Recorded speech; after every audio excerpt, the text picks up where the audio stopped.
open up the door. Howdy y'all, it's Curious Raven. We are on day 6 of Octoberspook. This one is going to be a short one.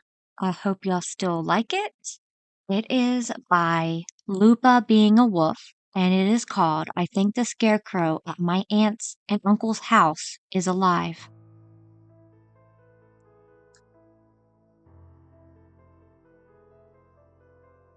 The wind howled outside, making the walls of the old house groan. I sat by the window, staring out at the field where the Scarecrow stood. It had been there since the day Olivia and I arrived. After everything fell apart, after our parents died, we were sent to live with my Aunt Margaret and Uncle Bill.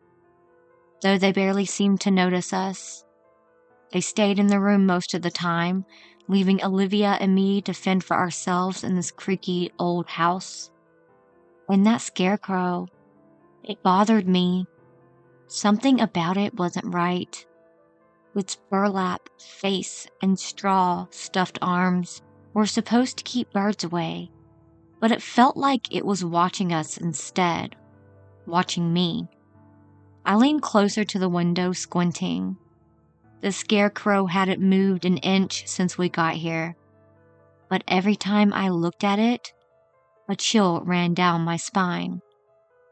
Olivia always told me I was being silly, that it was just my imagination.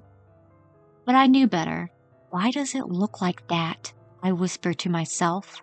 It's just a Scarecrow, Grace, Olivia said from behind me, her voice steady, like she wasn't scared of anything.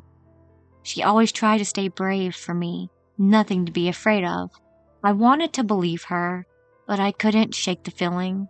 I couldn't look away from it. Its hat drooped over its face, like it was hiding something, and its arms stretched out like they could grab you if you got too close.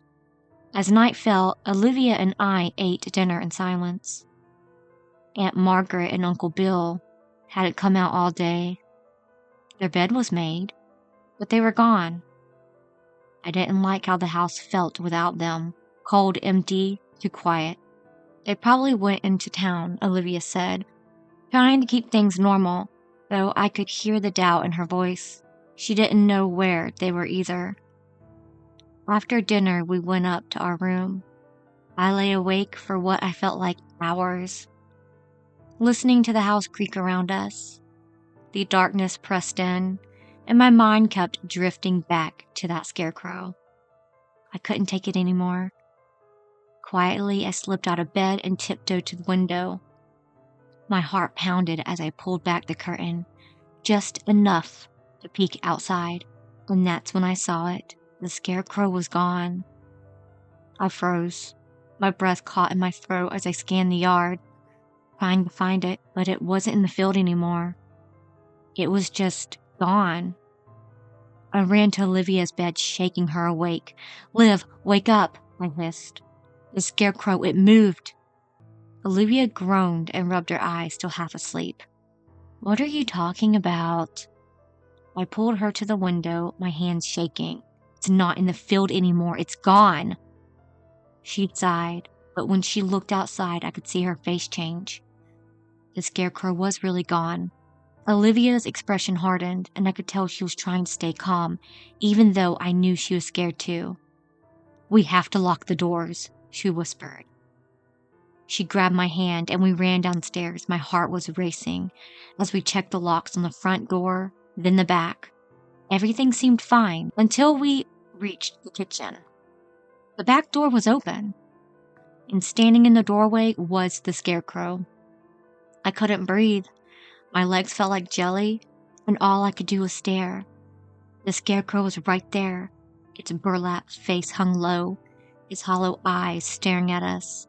It held a large burlap sack in one hand, dragging it across the floor. The sound of the sack scraping against the wood made my skin crawl. I screamed. Olivia grabbed my arm. "Grace, run and hide." I didn't want to leave her, but I couldn't move.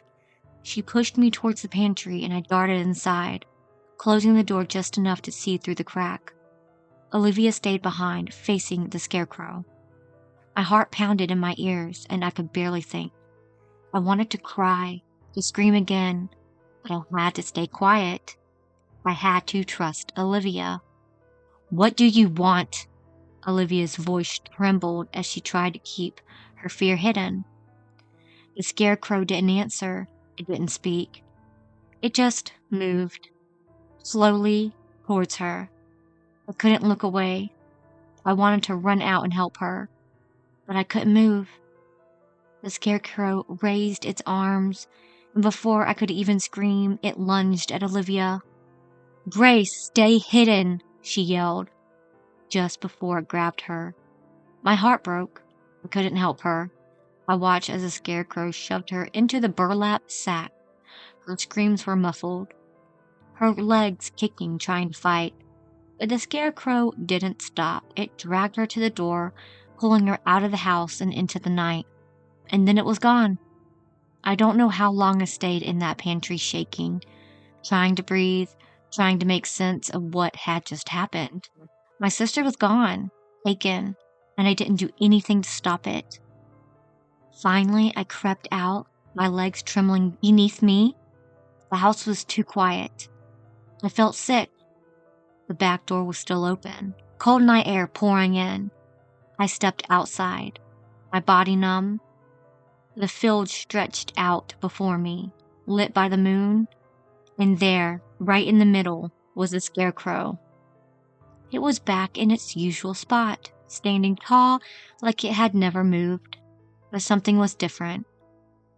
As I got closer, I noticed something hanging from the Scarecrow's arm. My breath caught in my throat as I realized what it was.